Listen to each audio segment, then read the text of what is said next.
primeiramente, para falar do início, né? Do início de tudo isso, a gente conta um pouquinho da nossa história, né? Isso. E eu costumo dizer que a minha história, quando eu comento, quando eu falo ela, eu não falo para ninguém, não falo para me vitimizar. Isso. E nem tampouco para ninguém... se exaltar. Para se exaltar ou para alguém chegar para mim e dizer, o Jonadson e tal.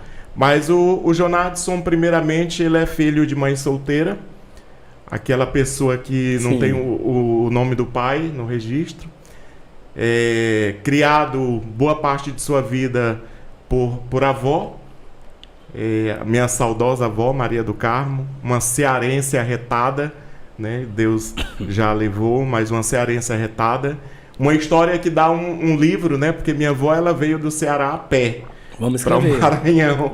Ela veio a pé com a família, a pé, com a carroça ali, com aquelas, né? Tirando o rei, que nem dizia ela, pedindo uma coisa ou outra, e se instalou no Maranhão, porque o Maranhão naquela época eles tinham cearense, né, como terra farta, e para quem trabalha, para o trabalhador, e é essa a minha descendência, né? Então fui criado parte por ela, e a gente passou muito tempo da vida, ela passou me criando às custas do coco babaçu. Como a realidade de muitas pessoas que vivem no nosso redor. Isso. Como a realidade de muitos. Então, fui criado dessa maneira. E prezando os princípios básicos, né? Aquela pessoa que dizia para mim, olha, para vencer, mesmo sem estudo, dizia, você vai estudar. Né? Então, eu sou igual meus pais, né? Pois sou aquele rapaz da roça que não se tornou agricultor. Porque deixava em casa para estudar. Porque deixava em casa para estudar. É isso né? mesmo. E aí a gente tem essa concepção e a gente vem crescendo com esse entendimento, né? E desde pequenininho, quando eu comecei a estudar, e comecei a estudar com 7 anos. Com 7 anos já. E aí de pequenininho já tinha aquela coisa, aquela criança que cata as pontinhas de giz da professora primária, que pede o restante da tinta da caneta, a caneta para guardar, e que acha bonito a questão do professor, de como ele trabalha, né? E que em casa chama os coleguinhas e diz, olha, eu vou te ensinar, e coloca realmente. Eu me lembro que lá em casa tinha uma mesa muito grande, e na mesa, era para ver, era uma mesa, um banco, aquele banco que a gente faz com 2 ganchos, né? E ali a lamparina e tudo, contando a história como ela é. E aí eu usava, na verdade, aquela parte da mesa, ali aquela parte embaixo ali, já para ensinar, para escrever e dizer que estava ensinando, né? Então assim surge primeiramente essa vocação, essa vontade. E aí no meu segmento, aí eu falo de ser cristão católico, eu começo na igreja católica, né, ali junto com os padres, ali ouvindo, com a irmã Antonieta, que foi uma que me catequizou, eu digo assim, e ali a gente também continua aquela vocação, porque meu primeiro contato com as crianças foi através da catequese. Eu fui catequista. Eu fui catequista. E ali ensinando, né? Tinha um quadrozinho que eu mesmo comprei. Então ali nasceu o desejo de ensinar. Na igreja teve essa importância. Desejo de ensinar. E aí eu sigo naquele formato, né? E aí vem aquela vontade realmente de ensinar, do profissionalismo mesmo, de ser professor.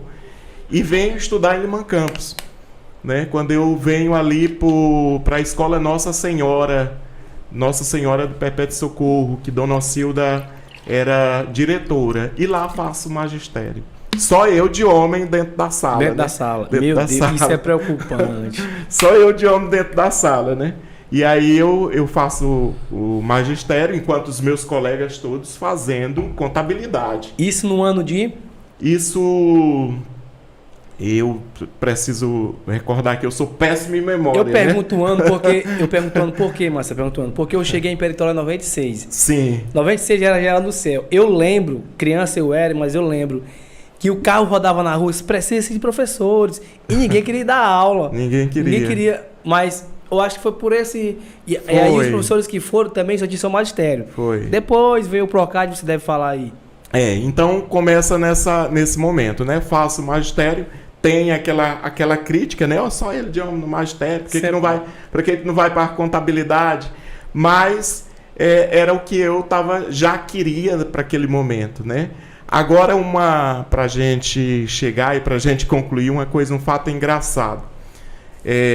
Quando chega o Procad em Peritoró, e eu já, né, com a certeza de que queria ser professor, e já comecei a trabalhar realmente, já dava aula particular, né, já ganhava um troquinho que era preciso para poder comprar minhas coisas, e aí chega o Procad, né, eu já tenho terminado o magistério. E vem o professor Neres formando as turmas, né? Formando as turmas. E eu na cabeça, Maciel, que tinha que fazer pedagogia. Tava no auge naquela época. Pedagogia. Tava... E tô certo que vou fazer pedagogia. E o Neres chega e disse... Naquela época, a Gisele e todo aquele pessoal diz, não, só tem vaga para ti em matemática, né? Aí fui para matemática. Gosto de matemática, né? Fiz... tudo é coisa de Deus. Naquele momento eu acredito que foi Deus que colocou, né? E me formei em ciências, que é matemática, né? Habilitação em matemática. Habilitação em matemática. E foi assim que eu cheguei realmente na questão do profissional mesmo, do professor, né? Fiz o concurso do Geraldo do Céu e a gente ali naquele momento passamos no concurso e tudo e assumimos a sala de professor. E assim, eu tenho uma paixão pela educação, eu gosto de ser professor, né? A gente em determinado momento se ausenta para outra função, mas a gente continua sendo professor. As pessoas dizem, eu vou te chamar de secretário, né? Digo, não, é professor. Na verdade, eu me formei... Estou secretário. E... né, passei no concurso para professor, estou secretário. Mas a história, numa síntese, né, nós professores gostamos de sintetizar, é isso, né, foi daí que veio essa paixão pela educação.